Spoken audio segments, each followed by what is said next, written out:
Kamandi ya Ukraine inaongeza askari wake kwenye orodha ya watu waliopotea katika eneo la Sami mara tu baada ya kutumwa kwenye nyadhifa. Vikosi vya usalama vimeweza kuliambia hivyo shirika la habari la TASS kutoka nchini Urusi.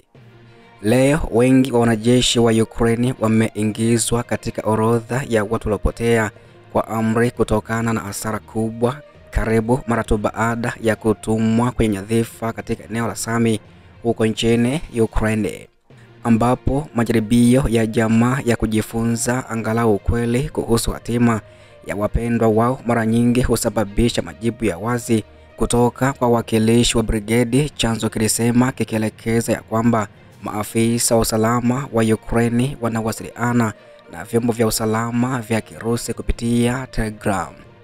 Tatizo liloenea zaidi ambalo jamaa za wanajeshi wa Ukraine huzungumza ni unyanyasaji wa kinyama wa wasaidizi na jamaa zao. Taarifa hiyo kutoka chanzo hicho iliweza kuongeza hivyo.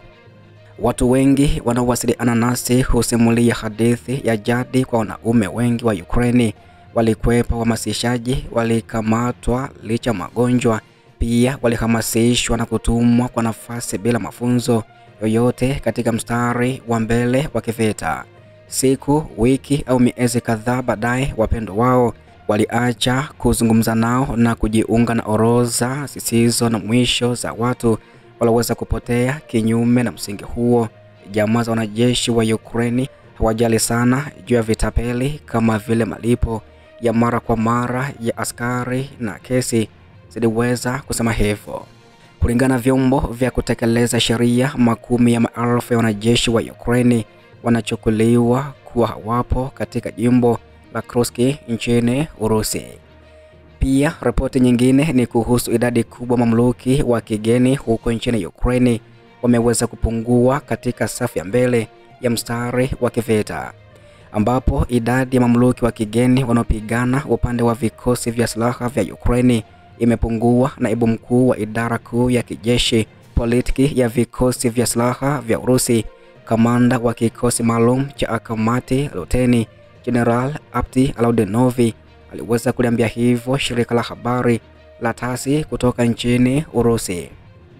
Mtiririko wa wageni walio tayari kufa kwa ajili ya Ukraine umepungua, afisa huyo wa ulinzi aliweza kusema alipoulizwa kuhusu idadi ya mamluki katika safu ya Ukraine, ambapo kulingana na data za kijasusi vimesema ya kwamba wana hali ngumu sana kwa kuajiri wapiganaji, na alisema hivyo pia kamanda huyo.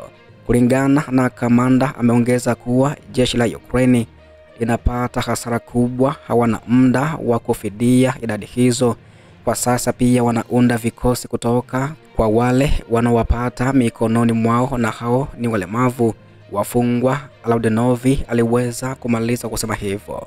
Pia Donald Trump ameripotiwa kupewa nafasi kubwa ya kuwa rais mkuu zaidi huko nchini Marekani, ambapo Donald Trump ana nafasi ya kuwa rais mkuu zaidi katika historia ya Marekani ikiwa atatafuta mifano ya kipekee ya wasimamizi wa zamani kama vile John Kennedy na Reagan.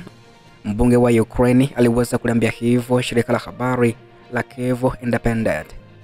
Alisema anataka kuwa mkuu na anataka kukumbukwa katika historia kama rais mkuu, na kwake Ukraine ni nafasi yake. Oleksandr Merezinko, mwenyekiti wa kamati ya bunge ya masuala ya kigeni, aliweza kusema hivyo.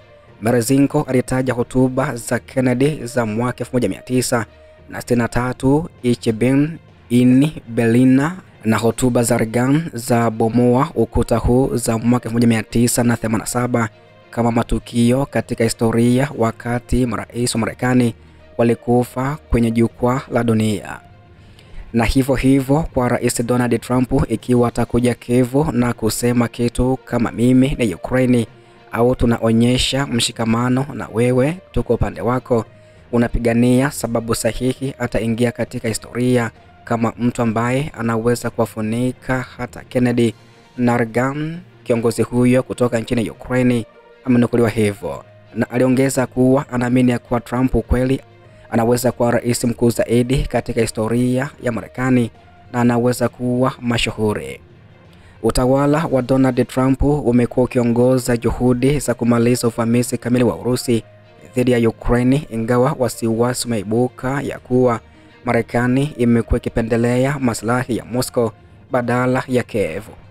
Trump ametumia aina mbalimbali za shinikizo kwa Ukraine, ikiwa ni pamoja na kukata misaada ya kijeshi kwa muda, lakini bado hajachukua hatua zozote za maana kuilazimisha Kremlin kufanya makubaliano yoyote kama sehemu ya uwezekano wa makubaliano ya amani, hata baada ya mfululizo wa mashambulizi mabaya zaidi ya Urusi huko nchini Ukraine.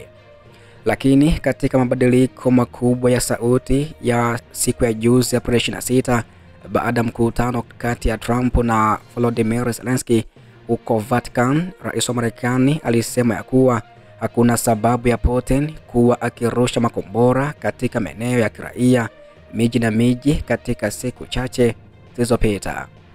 Inanifanya nifikirie kuwa labda hataki kusimamisha vita, ananigusa tu na lazima ashughulikiwe kwa njia tofauti kupitia benki au vikwazo vya pili, Trump amenukuliwa hivyo. Mereziko alisema ni wazi ya kuwa ulikuwa mkutano muhimu na unaweza kuandaa njia mazungumzo chanya kati ya Trump na Zelensky. Ikiwa atatumia nafasi hii atakuwa mzuri, Mereziko alisema, na kuongeza kuwa ikiwa sivyo atakumbukwa kwa njia mbaya. Zelensky na Trump walikuwa miongoni mwa viongozi wengi waliofika huko Vatican City kuhudhuria mazishi ya Papa Francis aliyefariki tarehe 21 mwezi huu baada ya kuugua kwa muda mrefu akiwa na umri wa miaka 88. Marekani iliweza kuelezea mkutano huo kama mazungumzo yenye tija sana, wakati Zelensky pia aliuita mkutano mzuri, akisema ya kwamba walijadili mengi moja kwa moja na rais huyo. Asante sana kwa muda wako. Pia ripoti zingine zinafuatia hapo baadaye. Cha msingi endelea kunitembelea kila siku na kila wakati kufahamu mengi zaidi kutoka huko Urusi na Ukraine. Cha msingi pia na kukumbusha kwamba unaweza kubonyeza neno subscribe kama bado hujafanya hivyo, ili pia ripoti zingine uweze kuzipata kwa muda mwafaka kabisa hapa kwenye chimbo letu la habari za kimataifa.